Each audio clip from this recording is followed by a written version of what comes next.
1. This happened almost 20 years ago. I went to a small high school. Most textbooks were stored in the classrooms, used for that subject in off semesters, or when there were extras. In my speech and public speaking class, we would often have a couple days a week to work on upcoming speeches, but mostly kids would just BS and talk during these class periods. I remember looking through an old English textbook that was in a bookcase in the back of the room. There were a few other kids looking at them too, and I think some of us were also writing rap lyrics or something else stupid inside these books. They mostly contained short stories.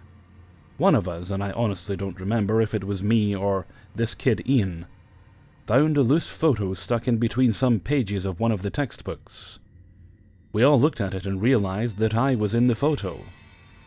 It was a picture of me from at least 5 years before, sitting on some steps in what looked like a house with a few other kids. Some background here. The photo was discovered my junior year of high school. At that point, I had recently, over a period of about 10 months, lost 60 to 80 pounds. I was very self-conscious about growing up fat and hated being photographed. Additionally, I grew up pretty poor, and this was always a point of anxiety for me attending private schools, for religious reasons. The clothes I was wearing in the photo were obviously out of date from the time it was taken, hand-me-downs. I recognized them because I would frequently wear the same outfits over and over. I did not own many clothes, and if I found something that didn't accentuate my fatness, I'd wear it until it no longer fit. Overall, I was not excited for this photo to now have anyone's attention. But I immediately recognized myself because I'd always been hyper-conscious of how I looked, from being overweight and having old, cheap clothes. Back to the photo. I was sitting at the top of a staircase with the landing behind me. The staircase continued on in the other direction. Basically, the landing served as a point to turn 180 degrees during your ascent. There was a stained glass window on the landing, and I could see that it was daytime. The photo only framed the stairs and the landing. So, other than seeing brown wooden stairs and the window, I don't know anything about the location. It seemed like it was a house, but I'm not sure. I didn't recognize it at the time, and to this day have no idea where it was taken. Not only did it strike me as a house, but as a nice one, perhaps one of the older ones in our town. In any event, it looked like the type of house I'd have no business being in. I even looked out of place in the photo. 4 or 5 other kids around my age were sitting on the stairs below me, and we were all looking at the camera. I don't think we were smiling, but we didn't seem unhappy. We were just sitting. We had shorts and t-shirts on, so I'm guessing it was warm. I didn't recognize any of the other kids in the photo. This was pretty unusual for me. Growing up poor, I mostly stayed home over summer. I didn't really go to anyone's house for fear they'd want to come to mine, which was always dirty. I had friends at school, but we were really only friends at school, and these weren't kids from my neighborhood in the photo. If I didn't meet them at school or in my neighborhood about 1 by 2 blocks, then I have no idea where I'd even meet these children. I wasn't involved in activities, and I usually didn't go anywhere without my sister, who was just a year older than me. I have always considered my memory above average. I did well in school, mostly because of that. But I 100% did not remember anything about the circumstances of the photo. The other students were puzzled as to why the photo was in a textbook in the back of the room, but none of them knew that I didn't remember it. I didn't want to say anything because I didn't want the photo to draw more attention. I just commented that it was weird that it was in there. I received a couple comments about my weight and bad haircut from the photo, but otherwise no one really thought much of it. Because a few of us were standing around together looking at something instead of working individually, the teacher came over to investigate pretty quickly. He told us to put the textbooks back and didn't notice the photo. I believe that it got slipped back into one of the textbooks, but don't know for sure. I didn't have time after class to stick around and look for it, and my searches the next few times I was in that classroom weren't successful either, so I don't have the photo. I guess the glitch part for me is that everything about how I grew up made whatever would have been the events of the picture being taken very stressful for me. New kids to meet and see I was fat, bad clothes in a fancy place for people to see that I was poor, and someone photographing me to forever preserve how I looked. And on top of that, then the photo is developed, placed into a textbook at the high school I would later attend, in a classroom where I'd sit by the bookcase. And one day we'd happen to open these books that weren't even being issued to students. 2. So this happened a long time ago, but I think it belongs here. I was in college. I had a friend who missed her boyfriend and wanted to go home to see him for the weekend. Except she lived 6+ hours from her hometown, had no car, and her parents didn't approve. So my boyfriend and I came to the rescue. My boyfriend had a car, so he agreed to drive her to her boyfriend's place. And then my boyfriend and I would spend the weekend in a hotel nearby, and pick her up when the weekend was over to drive back to school. The first day we got her to her boyfriend's place without incident, and headed from there to our hotel. This is where the trouble started. We had booked a room at an Econo Lodge, of which there were several in the area. This was before cell phones or GPS, so we had the name of the street the Econo Lodge was on, and had gotten verbal directions from my friend. Except the directions were shitty and we got lost. We stopped and asked for directions at a restaurant, and followed those directions but still didn't find it. This continued for a couple of hours, where we stopped, asked for directions, found nothing, and stopped to ask for directions again. Until we finally arrived at the Econo Lodge, only to find out we were at the wrong Econo Lodge. The town had several streets named for the same famous person, so we were at X Road instead of X Highway. So we got directions from the wrong hotel to the right one, but again, the directions didn't seem to get us where we needed to go. We kept stopping places, asking for directions, kept getting lost. A couple more hours passed. While we were lost, we stopped at a video rental store to ask for directions. For some reason, we decided to rent a VCR and 3 videos while we were there, because they were having a deal and we had spent so much time driving in circles that we didn't want to go out again that night. So finally, 4 to 5 hours into the whole ordeal, we found our hotel. Everything's fine, the weekend passes normally. We check out on Sunday morning. Now we have to return this VCR and videos to the video store. We did not think this would be a problem because we had the name of the store and its phone number. So we start by asking the front desk worker at the hotel where the video store is, and he's never heard of it. He calls them, but no answer. We call my friend who has lived in this area all her life. She, her boyfriend, and all his friends have never heard of the store. So we drive in the general area we think it is with no luck.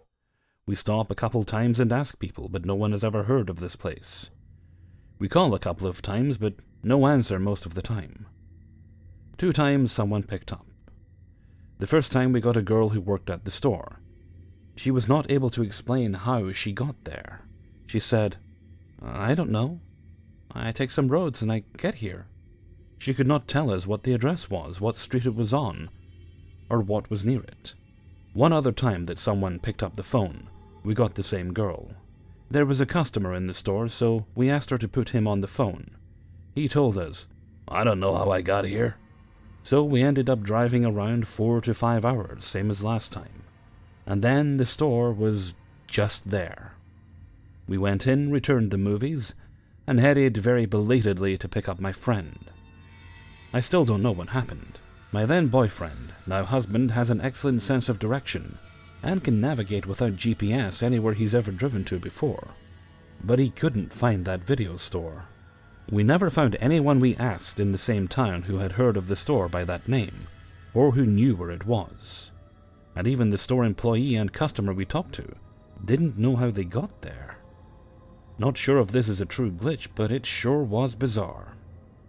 I'll tell you one more weird but seemingly unrelated story from this same trip. So Friday and Sunday were the 2 days we got lost and ended up at the video store. But Saturday we went into the nearby big city to do some sightseeing. We parked on the street and had a great day walking around seeing the city. But when we came back, our car was gone. Now we had gotten a good spot, taken note of where we parked, the name of the street and the nearby cross street. We were in the right spot, but the car wasn't there. We walked up and down a little, thinking maybe we had gotten mixed up, but feeling overwhelmingly confused and a little panicky. We were pretty sure we were in the right place and began to seriously worry that the car was stolen. until we looked up and spotted the car. It was in a grassy median in the middle of the road we had parked on the side of, fully up the curb and parked in the grass with a ticket on it. We had old-fashioned cameras back then, but we took a picture of that. My then-boyfriend holding up the parking ticket next to the car in the middle of the median. We assumed some people had wanted our spot, picked up our car, a Honda Civic, and moved it. I'm not sure how feasible that is, but that was the only explanation we could come up with at the time. Overall, the weirdest trip of my life. 3. What happened yesterday is far from earth-shattering, but I just can't make sense of it. I picked up some groceries and got in the checkout line behind a lady and her little boy. All her items were on the conveyor belt already when I got in line. When she saw me enter the aisle behind her, she courteously put down a plastic dividing bar between her items, and I didn't have to lean forward to grab it from the side of the belt. I considered it courteous because people mostly don't do that. They just stand there and let you awkwardly reach over their items. I didn't have a lot of groceries, maybe 20 items. I put them on the belt behind the bar, dividing them from the lady's items. Then, as the belt moved forward again, I put the other bar behind my items for the next person in line. I watched the cashier scan and bag my items, paid, and left. When I got home and unloaded my bags, there was a bag containing nothing but a package of Chips Ahoy cookies. They were not mine. I don't even eat sugar. Naturally, I just assumed the lady before me had forgotten to grab one of her bags, and I had then unknowingly grabbed it myself from the turntable, or whatever you call it. This was a Walmart. Later in the evening, however, I went to get something out of my purse and saw my grocery receipt. I glanced at it, mildly curious, and was surprised to see that I myself had paid for the mystery cookies. The more I thought about it, the less I understood how it could have happened. The cookies were in a party-size, quite large, bright blue package, which would have been totally conspicuous to me had it been mixed in with my groceries on the conveyor belt. The people before and after me had their groceries separated from mine by the plastic bars. I watched the cashier scan my 20-ish items. So where did the cookies come from? I am positive they did not belong to the person in front of me, as all her items were definitely located in front of the dividing bar she put down for me. The only two non-glitchy explanations I can think of don't really make any sense, but here they are. 1. The person behind me put his cookies in with my groceries in front of the bar I put down for him, which he would have had to deliberately move backwards about a foot. Otherwise there was no room for them, and I somehow never noticed that. And also didn't notice the cookies during the scanning process. But why on earth would someone do such a thing? 2. The cashier had them behind the counter for some reason, then surreptitiously produced them, scanned them, and bagged them. All while I was apparently looking away, in contradiction of my memory of watching the scanning process. But again, as with the other option, what on earth would be her motivation? And again, how would I not have seen this happen? It wasn't a tiny box containing a bottle of eye drops or something. It was a large, brightly colored item, large enough to be placed in a bag of its own. I can't think of any explanation other than these two unsatisfactory scenarios.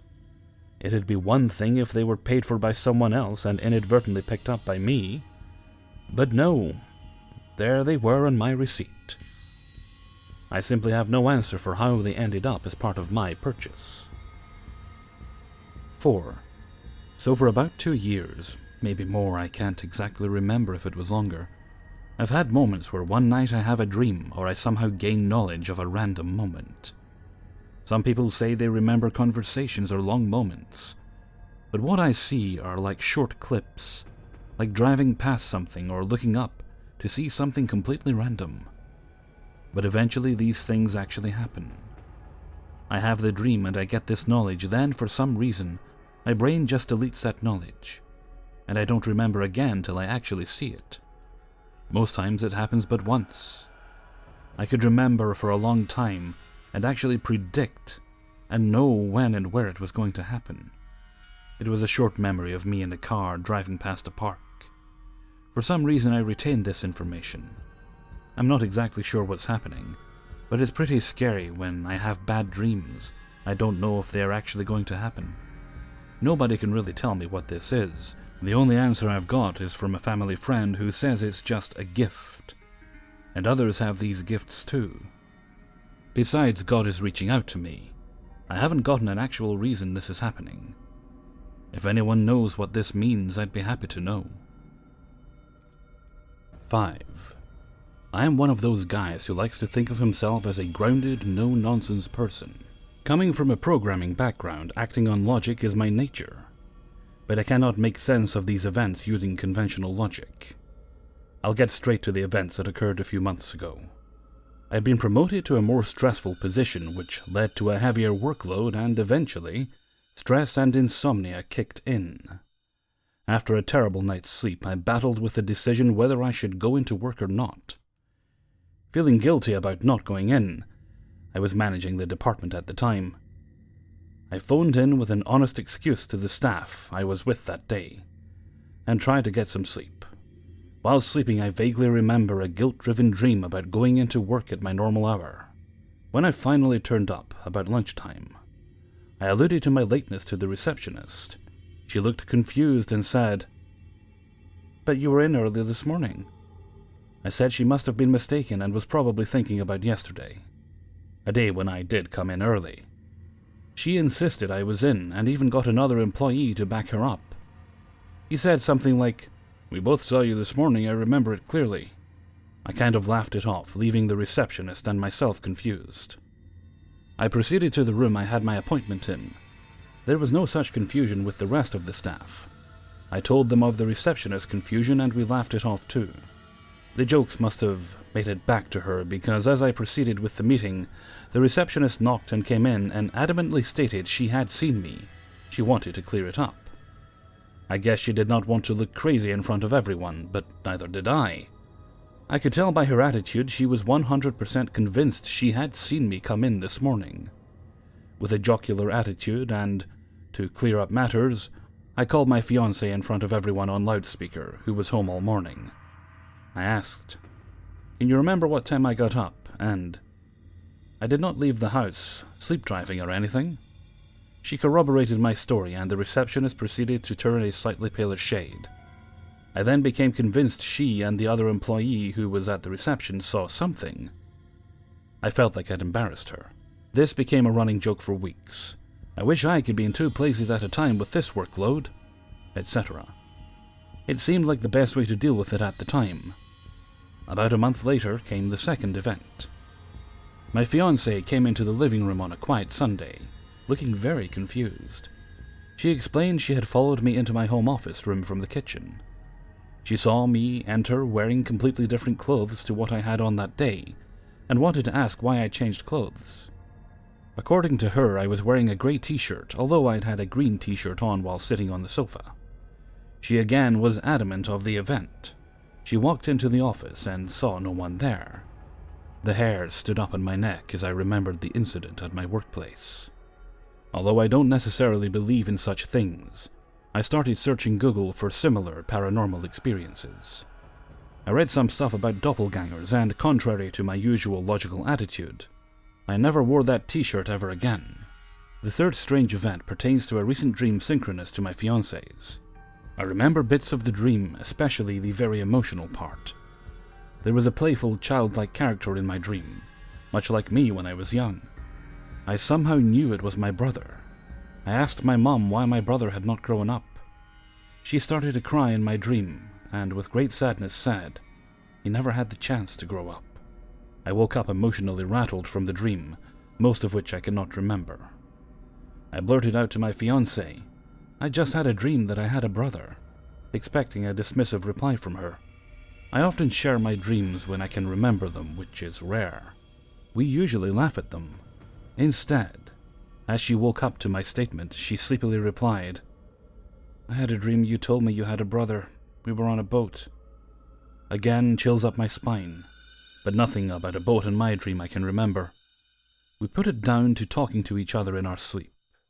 It's a comfortable, rational explanation that suits us for now. It's worth noting around the time of the events, 2 significant events happened in my life. One was having a sleeping pill relapse fueled by my insomnia. The other was a massive life change involving leaving my job to set up what became a successful business with far less stress than my 9-to-5 job. It's worth noting that I've witnessed nothing remarkable myself. It's what other, down-to-earth, trustworthy people have reported to me. Anyhow, I've probably rambled on too much. I suppose I'm looking for opinions outside of my normal framework of thinking, and to offload this story. Any feedback would be appreciated. Wayne. Hey everybody, Hellfreezer here, and thank you very much for listening to 5 True Glitch in the Matrix Stories, 78. And thank you very much to everybody who allowed me to use their stories in this video. Speaking of glitchy phenomena, I was taking a little break in between recording for the video there to notice Orson Welles was trending. And after taking a moment's pause to just confirm in my mind that yes, he had in fact passed away in the 1980s, apparently he's got a new film coming out, so it's good to see that he's not letting death hold him back. And that's great advice for us all, really. Okay, with that, I think I'm going to head off for now.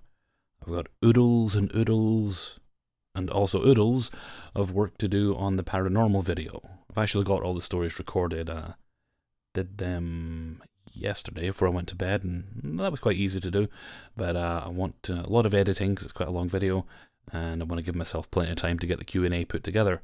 I shall possibly have to run out tomorrow before I record it, and buy many unhealthy snacks to make the process as relaxed as I can. Okay, and with that I'm off for now. So until next time, thank you very much for listening, and take very good care of yourselves.